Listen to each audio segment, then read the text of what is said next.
President Donald Trump landed in Tokyo this week, marking a high-profile moment in the US-Japan defense relationship.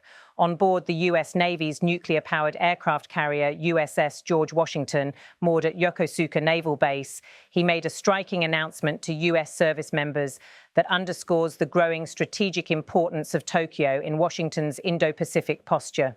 He said, "I'm delighted to report that I've just approved the first batch of missiles. They're coming this week, so they're ahead of schedule." He further declared, "From now on, if we're in a war, we're going to win the war. We're going to win it like nobody ever before," and emphasizing US military strength. "There's no military like our military, not even close. Nobody has our weapons, and it'll be stronger and more powerful than ever before very soon." The missiles in question are destined for Japan's fleet of F-35 stealth fighter jets operated by the Japan Air Self-Defense Force, JASDF. President Trump's remarks mark a concrete step in US arms deliveries to Tokyo and signal an accelerated timeline for the transfer. The choice of venue, the USS George Washington anchored at Yokosuka, was symbolic. It placed the announcement amid an operational US naval presence in Japan and framed it as both reassurance and signal, reassurance to Tokyo and a signal to regional actors. President Trump's remarks before service members turned a defense aid announcement into a public declaration of alliance and capability. Accompanying the president at the carrier was Japan's newly elected Prime Minister Sanae Takaichi, who took office earlier this month and has immediately emphasized Japan's defense posture and alliance commitments. Her presence alongside the US president underscores the alignment of Tokyo's security ambitions with Washington's regional strategy. Prime Minister Takaichi, in comments aboard the carrier, said Japan will fundamentally reinforce its defense capability and is ready to contribute even more proactively to peace and stability in the region. Her remarks reference Japan's evolving security role amid what Tokyo calls an unprecedented severe security environment. Taken together, the event signals more than a weapons handoff. It is a joint public display of alliance cohesion, military modernization, and regional deterrence. Several factors make this moment important. Firstly, the timeline. President Trump said the first batch will arrive this week, implying that the US is moving faster than previously expected. That acceleration conveys urgency and intention. Secondly, the receivers are the JASDF's F-35 jets, a crucial component of Japan's long-term air power development. Japan has committed to a substantial F-35 procurement program, reflecting its ambitions to deploy fifth-generation aircraft and upgrade its air defense and strike capabilities. Adding advanced missiles to that fleet enhances the combat effectiveness of those jets and, by extension, the deterrence value of Japan's air force. Thirdly, the broader strategic signal. In his remarks, President Trump noted the United States makes the best equipment, ammunition, weapons, missiles, and planes. The comment, set in Japan, is a direct message to allies and adversaries alike. The US-Japan alliance remains active and evolving. For Japan, receiving high-end missiles from the US signals a deeper tethering of its defense posture to Washington and a move away from purely defensive architectures to more forward-projected capability. For decades after World War II, Japan maintained a defensive security posture, constrained by its pacifist Article 9 of the Constitution and its reliance on the US umbrella.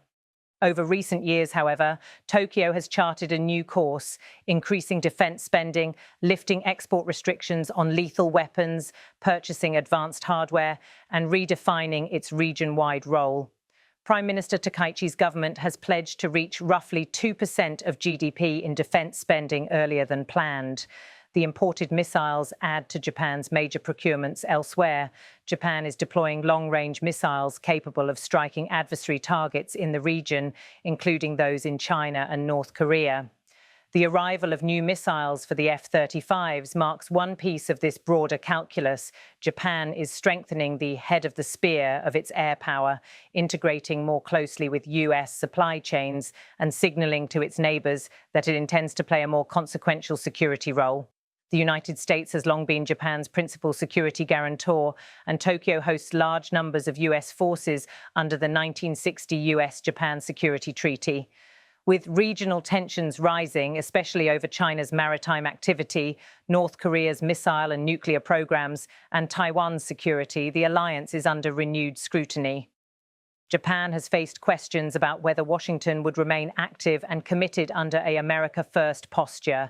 In this visit, President Trump sought to answer such concerns. His public "we will be there" tone, his praise of Japan as an ally at the strongest level, and the missile announcement altogether convey the message that the US-Japan alliance remains a pillar of US policy.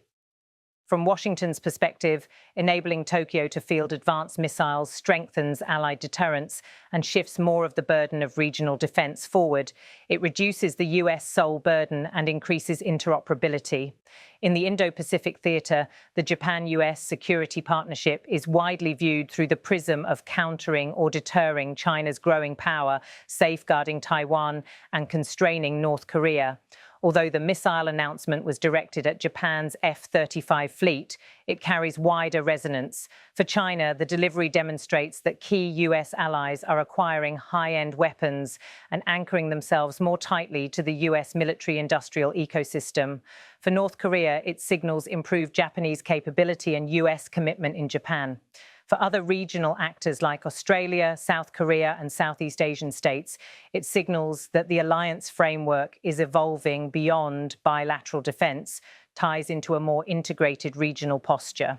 Additionally, the fact that the announcement took place aboard a US carrier physically within Japan's territory adds a naval dimension.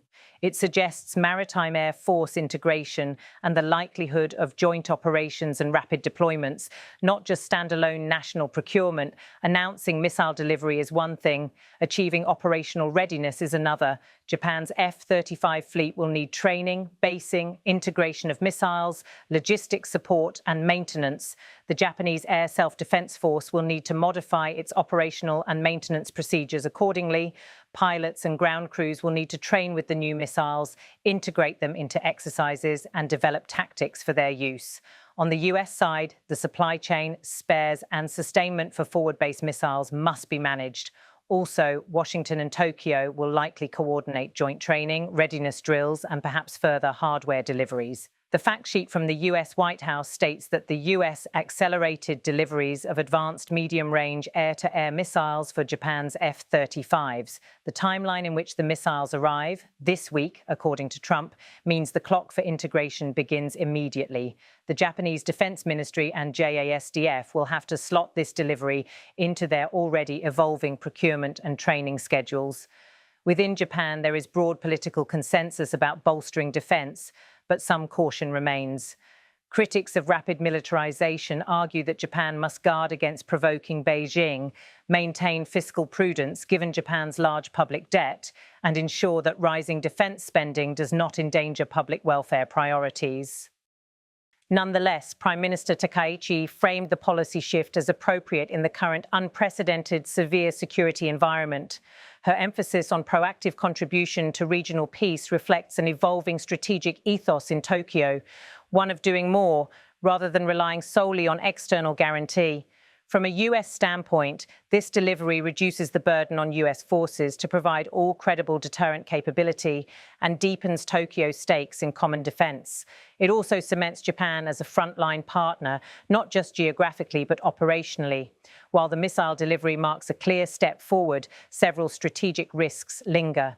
First, Beijing may interpret the delivery and the broader Japan-US military integration as escalating regional military competition. That could lead to countermeasures, more missile deployments, expanded Chinese naval operations around Japan, or new alignment with Russia. Second, the reliance on US hardware and supply chains leaves Japan exposed to Washington's export controls, geopolitical shifts, or technology denial. Japan may increasingly seek to build domestic capabilities, but the transition takes time. Third, Japan's upgrading of its capability raises questions about the scope of its military role, offensive versus defensive, and how that aligns with public expectations, treaty commitments, and regional perceptions.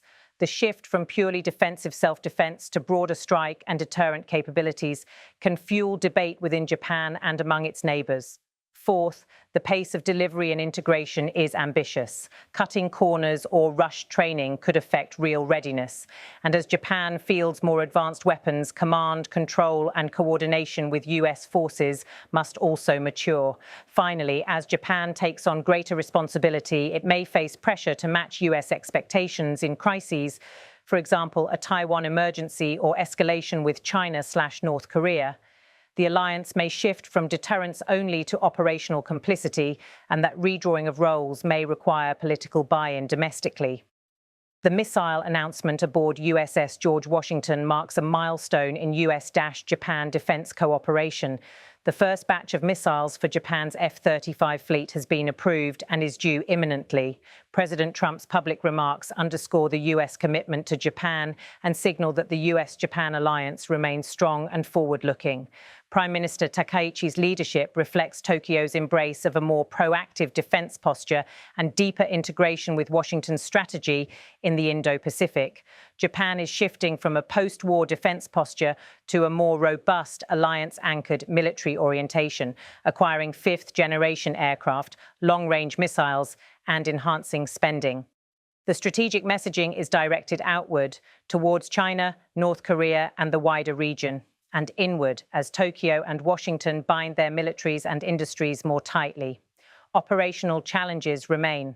Japan must integrate the missiles, train personnel, manage logistics, and align command and control with US frameworks. Risks also include regional escalation, dependency on US supply chains, domestic political debates in Japan, and potential mission creep in defense roles. For the alliance, the move strengthens shared deterrence, deepens interoperability, and raises the cost for any adversary considering aggression, but also raises Japan's stakes and responsibilities in future contingencies. In Tokyo this week, the US-Japan alliance took a visible step beyond words. On board a US carrier at anchor in Japanese waters, the US president authorized the delivery of missiles for Japan's F-35 fleet. The Japanese Prime Minister stood beside him, declaring that her country would contribute more proactively to regional stability. The timing, location, and tone of the announcement mattered. They reflected not only hardware transfer, but alliance signaling, strategic alignment, and regional deterrence. Japan is moving steadily toward a more assertive defense posture. The US is reaffirming its forward presence and its willingness to equip its key regional ally. Together, they are sending a message. The Indo-Pacific remains a priority, and the US-Japan alliance is not simply enduring, it is evolving. Looking ahead, the immediate test lies in delivery and deployment. The missiles must arrive, be integrated, exercised, and become operational. At the same time, the broader test lies in deterrence. Will the deepening of the alliance deter aggression, or will it spur a new cycle of regional arms competition? Will Japan balance its defensive heritage with its modernized posture? And will the US-Japan partnership translate its elevated hardware into credible, collective operational capability? What is certain is that Japan is no longer a passive platform. It is becoming an active partner, and one with high-end weapons and high stakes. And in this moment, the alliance's trajectory appears clear: deeper, faster, and more consequential.